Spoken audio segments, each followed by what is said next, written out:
Hello friends, story education में आपका स्वागत है। और आज मैंने क्या यूटेट सीटेट के लिए बाल विकास से 7 से 30 इंपॉर्टेंट क्वेश्चन, ये हमारी इंपॉर्टेंट क्वेश्चन की पार्ट 27 सीरीज है। तो चलिए दोस्तों शुरू करते हैं। कि साथ साथ आप हमारे अकेडमी जुड़ चुके हैं तो आप हमारे अकेडमी की लर्निंग ऐप पे फॉलो कर सकते हैं। साथ ही आप हमें फेसबुक पर भी स्टोरी एजुकेशन विद आशीष, यहाँ पर भी आप हमें फॉलो कर सकते हैं। तो पहला प्रश्न यहाँ पे, पियाजे के अनुसार संज्ञानात्मक बाल विकास की कितनी अवस्थाएँ हैं? तो संज्ञानात्मक जो बाल विकास है इसकी कितनी अवस्थाएं हैं? तो इसकी यहाँ पर 3 अवस्थाएं हैं। तो पहला ऑप्शन यहाँ पे सही दिया गया है। आगे बढ़ते हैं हम नेक्स्ट क्वेश्चन की ओर। नेक्स्ट यहाँ पे, लॉरेंस कोलबर्ग विकास के क्षेत्र में शोध के लिए जाने जाते हैं। तो किस विकास के क्षेत्र में जाने जाते हैं? तो ये जाने जाते हैं नैतिक विकास के क्षेत्र में।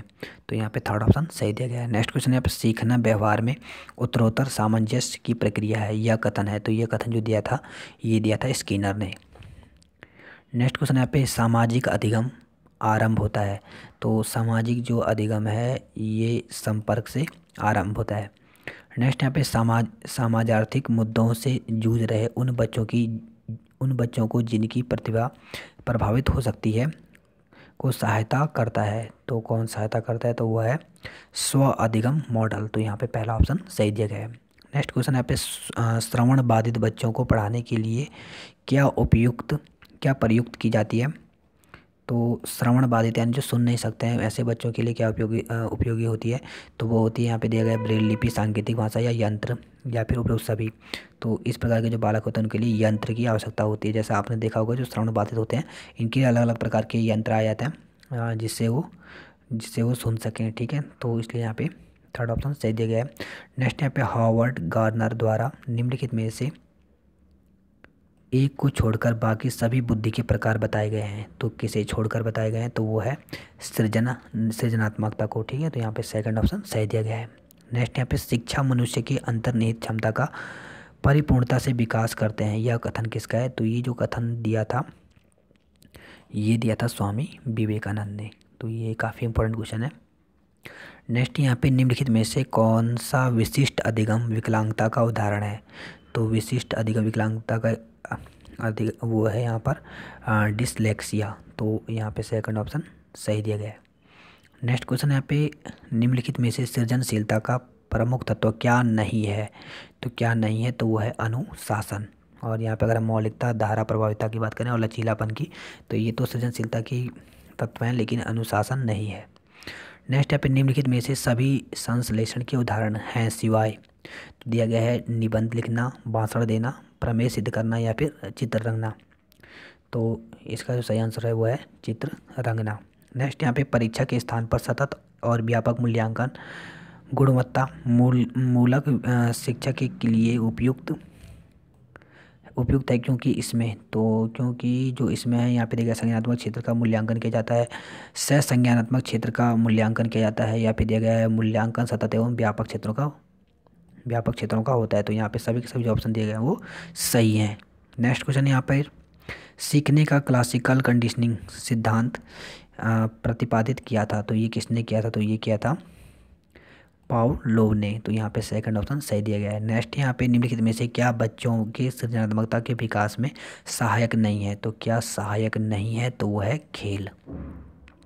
नेक्स्ट यहाँ पे, मूल्यांकन का उद्देश्य है। तो मूल्यांकन का उद्देश्य क्या है? तो मूल्यांकन का उद्देश्य होता है कि बच्चे के उत्तीर्ण अनुत्तीर्ण घोषित करना, साथ ही बच्चे क्या सीखना या जानना चाहते हैं इसके बारे में जानना, बच्चे में के सीखने में आई कठिनाइयों को जानना। तो ये सभी के सभी जो है ये मूल्यांकन के उद्देश्य होते हैं। तो यहाँ पे फोर्थ ऑप्शन जो दिया गया है वो सही दिया गया है। नेक्स्ट यहाँ पे, कौन सा सीखना स्थायी होता है? रटकर, सुनकर, समझकर या देखकर? तो देखिए जो समझकर यहाँ पे किया जाता है वो क्या होता है? स्थायी होता है, ये लंबे समय तक बना रहता है। तो इसलिए समझना ज़्यादा आवश्यक होता है। नेक्स्ट यहाँ पे, एक 13 वर्षीय बालक बात बात में अपने बड़ों से झगड़ा करने लगता है और हमेशा स्वयं को सही साबित करने की कोशिश करता है, यह विकास की किस अवस्था में है? तो यह जो है वो विकास की किशोरा अवस्था में है। यहाँ पे सेकंड ऑप्शन सही दिया गया है। नेक्स्ट क्वेश्चन यहाँ पे, एक बच्ची को उसके पिता चहलकदमी करा रहे थे। बच्ची जानती थी कि चिड़िया जैसी चीज़ें होती हैं परंतु उसने कभी पतंग को नहीं देखा था। पतंग को देखकर उसने कहा, चिड़िया को तो देखो। उसके पिता ने कहा, यह एक पतंग है, यह कैसा उदाहरण है? तो यह जो है यह संरक्षण का उदाहरण है। यहाँ पे थर्ड ऑप्शन सही दिया गया है। नेक्स्ट क्वेश्चन यहाँ पे, एक कक्षा में व्यक्तिगत विभिन्नता के क्षेत्र को हो सकते हैं। तो व्यक्तिगत विभिन्नता के क्षेत्र क्या हो सकते हैं? रुचियाँ, सीखने, चरित्र के। ठीक है, तो ये सभी के सभी यहाँ पर हो सकते हैं। नेक्स्ट यहाँ पे बालक के शारीरिक और क्रियात्मक विकास की दिशा होती है। तो शारीरिक और विकास की जो दिशा होती है वो सिर से पैर तथा शरीर के मध्य से बाहर की ओर होती है। तो यहाँ पे सेकंड ऑप्शन सही दिया गया है। नेक्स्ट क्वेश्चन है पे बुद्धि के द्विखंड सिद्धांत का प्रतिपादन किसने किया? तो बुद्धि के द्विखंड सिद्धांत का जो प्रतिपादन किया था वो स्पीयरमैन ने किया था। नेक्स्ट यहाँ पे बिग व हट अनुसार की विशेषता की सर्वोत्तम रूप से व्यक्त करने वाला एक शब्द है परिवर्तन। परिवर्तन शारीरिक, सामाजिक और मनोवैज्ञानिक होता है। तो ये किस अवस्था में होता है? तो ये है किशोरावस्था में। नेक्स्ट यहाँ पे संकेत अधिगम के अंतर्गत निम्नलिखित सीखा जाता है। तो निम्नलिखित में जो है वो सीखा जाता हुआ है मनोदेहिक। नेक्स्ट यहाँ पे सीखने के प्रयास और भूल सिद्धांत के प्रतिपादक हैं। तो सीखने के प्रयास और जो भूल सिद्धांत जो है इसके जो प्रतिपादक हैं ये जो है वो है थॉर्नडाइक। तो यहाँ पे सेकंड ऑप्शन सही दिया गया है।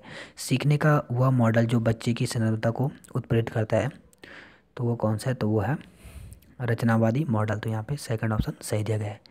नेक्स्ट यहाँ पे बालक का विकास परिणाम है। तो बालक का जो विकास परिणाम होता है वो है वंशानुक्रम तथा वातावरण की अंतःक्रिया का। तो यहाँ पे थर्ड ऑप्शन सही दिया गया है।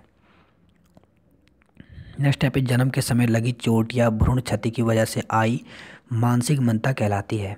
तो मानसिक मंदता क्या कहलाती है? तो ये कहलाती है जैविक मंदता। नेक्स्ट यहाँ पे शिक्षा में फ्रॉबेल का महत्वपूर्ण योगदान था। इन्होंने किसका विकास किया था? तो इन्होंने किंडरगार्टन का विकास किया। नेक्स्ट यहाँ पे एक बालक की बुद्धि लब्धि 105 है उसे वर्ग किया जाता है। तो बुद्धि लब्धि वाले क्वेश्चन काफ़ी इंपॉर्टेंट होते हैं। तो अगर 105 है तो वो सामान्य बुद्धि का बालक है।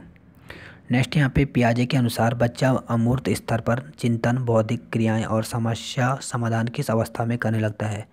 तो किस अवस्था में करता है? तो ये करता है औपचारिक संक्रियात्मक अवस्था में, जो कि 11 से 16 की होती है। तो देखिए दोस्तों, इस प्रकार से आज हमने 30 इंपॉर्टेंट क्वेश्चन किए। आपको हमारी वीडियो कैसी लगी इसके लिए प्लीज़ लाइक कीजिए, कमेंट कीजिए और शेयर कीजिए।